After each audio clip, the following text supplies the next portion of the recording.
जिन्ने असी घरां च बैठे हैं समझ लो कि उन्हां दियां जमीरां मरियां होईयां ने। जागदी जमीरां वाले कदे हक लैके मुड़न तो बाज नहीं आउंदे, वो हक लैके ही मुड़दे हुंदे। मस्सा रंगड़ा आया दंद खट्टे किते, अबदाली आया दंद खट्टे किते, जकरिया खान आया मूँह दी खा के गया, वजीदे खां वर्गा औरंगजेब वर्गा मूँह दी खा के गया। असी आराम दे विच कदे संघर्ष नहीं लड़ सकते। जब्बे बाण ला गयो तब्बे रोस जागियो। इन्नी गर्मी इन्नी सर्दी इन्ना मीह पिया, सारे मर जी बड़े किसान मजदूर उत्थे बैठे ने मोर्चे वाले। आ गल कहा करो ना जाके, हक्कां तो बिना नहीं उन्होंने जाना, क्योंकि उन्होंने जमीर जागदी है। वो कहते जे मरांगे तां भी अणख नाल ते जियांगे तां भी अणख नाल, अणख तो बिना नहीं जिउणा। रोटियां तो घर खाने, रोटियां खाण आने असीं कि सब्जियां देखण आउने आ कि वधिया सब्जी मिले कि वधिया पैणे उठण नूं मिले, एसी मिले। नहीं कि अज मलाई मलाई बैठी है, छाछ निकल गई, रिड़किया गया दुध, हुण बैठे किन्ने का किते ते साह नहीं आउंदा हुंदा सी, मलाई रह गई उपर। तुसीं मलाई हो सारे इस संघर्ष दी। सतगुर किरपा करे सारिआं नूं सोझी आ जावे। पता नहीं असी क्यों नहीं मन रहे कि ये रोजी का ते रोटी का मसला है। पता नहीं लोग घर बैठे क्यों कही जाने तो किसानों का अंदोलन है। जद भी जाओ ना 10-15 दिनों बाद जाने ना, बड़े हस के मिलते, जाए मोर्चे ते, हाँ जी जाए। उत्थे किवें चलदा है, किहो जिहा माहौल है, किदां लोग रह रहे ने, किदां खा रहे ने। मेरा इको ही उत्तर होंदा कि भाई एक दिन जाके आयो ते ज़्यादा नहीं तो एक दिन सारे ते एक गेड़ा कढ़िया आप ही पता लग जू। कहते वाहिगुरू, क्योंकि देखण ते सुनन दे विच बहुत ज़्यादा फर्क हुंदा है। देखण ते सुनन दे विच बहुत ज़्यादा फर्क हुंदा है। लड़ाई बगाने नाल होवे ना, बड़ी अड़ के लड़ी जाती है। मस्सा रंगड़ा आया दंद खट्टे किते, अबदाली आया दंद खट्टे किते, जकरिया खान आया मूँह दी खा के गया, वजीदे खां वर्गा औरंगजेब वर्गा मूँह दी खा के गया। क्योंकि वो साडे तो दुश्मन बन के आए, वो असी नहीं सी बुलाए होए, वो साडे बनाए होए नहीं सी देश उत्ते, वो बाहरों आए होए सी साडे उत्ते राज करन। जिवें अज तालीबान ने अफगानिस्तान ते कब्जा कर लिया, जानते हैं ना सारे, खबर पढ़ के आए। जदों साडियां जमीरां मर जाणगियां तां असीं भी गुलाम हो जाना। जिन्ने असीं घरां च बैठे हैं समझ लो कि उन्हां दियां जमीरां मरियां होईयां ने। जागदी जमीरां वाले कदे हक लैके मुड़न तो बाज नहीं आउंदे, वो हक लैके ही मुड़दे हुंदे। हक्कां तो बिना नहीं उन्होंने जाना, क्योंकि उन्होंने जमीर जागदी है। वो कहते जे मरांगे तां भी अणख नाल ते जियांगे तां भी अणख नाल, अणख तो बिना नहीं जिउणा। अणख तो बिना जिउणा कोई नहीं, इनू आपां जिउणा नहीं कहते। जिहड़े आपां घरे बैठे हैं हुण ते एक दूए तो कणसोआं ही लै रहे हैं भी की हो रहा, उत्थे फलाणे दी लड़ाई हो गई सी। उन्होंने नैगेटिव ही वरतनी है, नैगेटिविटी। उन्हें पॉजिटिविटी कोई नहीं लैनी। उत्थे तो पानी भरिया होया है, किवें बैठे ने उत्थे दा लंगर दा। जिहड़े साडे तो आपोजिट विरोधी पार्टियां दे साडे विच वड़े होए ने ना, वो जिथे पानी खड़े उत्थे दी वीडियो बना के पा दिंदा है। वो जिथे देखदा भी इत्थे कोई कमी है ना, उस दी वीडियो बना के शेयर कर दिंदा है। ते साडे लोग कदे मक्खी देखी आ चंगी जगह जांदी, गंद ते पहलां जांदी है। आ जीभ 32 दंदां च बैठी है, एक दंद टुट जावे उसे दंद ते बार बार जांदी है, बाकी 31 नूं नहीं पुछदी। इत्थे 100 गल्लां सच्चियां 99 गल्लां सच्चियां कह के जाओ, एक गल गलत कह दो, तुहाडी गल गलत जिहड़ी वो नोट होवेगी, सच्ची गल कोई नोट नहीं होवेगी।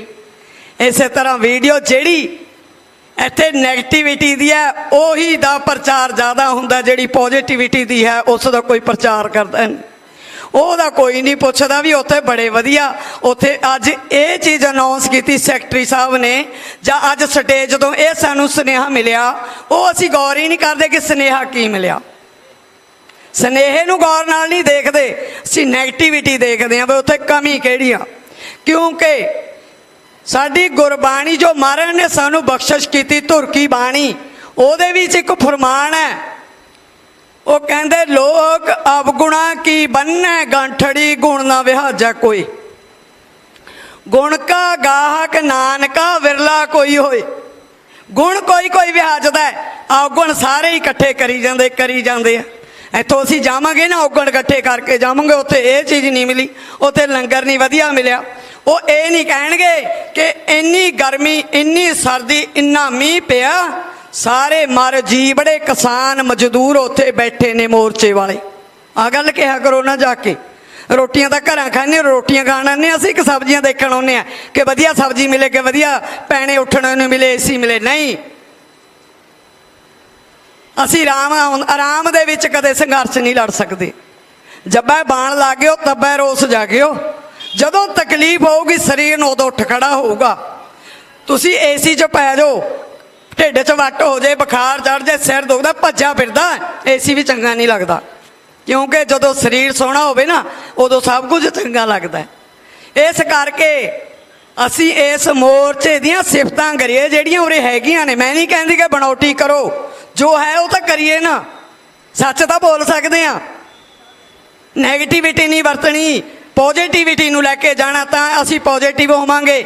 ਅਸੀਂ ਚੰਗੀਆਂ ਚੀਜ਼ਾਂ ਲੈ ਕੇ ਜਾਵਾਂਗੇ ਤਾਂ ਸਾਡੇ ਅੰਦਰ ਚੰਗਿਆਈ ਇਕੱਠੀ ਹੋਵੇਗੀ। ਜਿਹੜੀ ਚੀਜ਼ ਇਕੱਠੀ, ਝੋਲੀ ਲਾ ਲਿਓ ਪਿੱਛੇ, ਬਹੁਤ ਫਿਰਦੇ ਨੇ ਝੋਲੀ ਵਾਲੇ, ਆਪਾਂ ਨੇ ਦੇਖੇ ਨੇ। ਕੋਈ ਗੱਤਾ ਚੁਗਦਾ ਹੈ, ਕੋਈ ਬੋਤਲ ਚੁਗਦਾ ਹੈ, ਕੋਈ ਕੁਛ ਪਾ ਰਿਹਾ ਉਹਦੇ ਵਿੱਚ, ਕੋਈ ਕੁਛ ਪਾ ਰਿਹਾ। ਇਹ ਆਪਣੇ ਅੰਦਰ ਦਾ ਮਸਲਾ ਵੀ ਅਸੀਂ ਇਕੱਠਾ ਕੀ ਕਰਨਾ ਚਾਹੁੰਦੇ ਹਾਂ। ਬੋਤਲ ਵਾਲੇ ਨੂੰ ਗੱਤਾ ਨਹੀਂ ਚੰਗਾ ਲੱਗਦਾ, ਗੱਤੇ ਵਾਲੇ ਨੂੰ ਬੋਤਲ ਨਹੀਂ ਚੰਗੀ ਲੱਗਦੀ।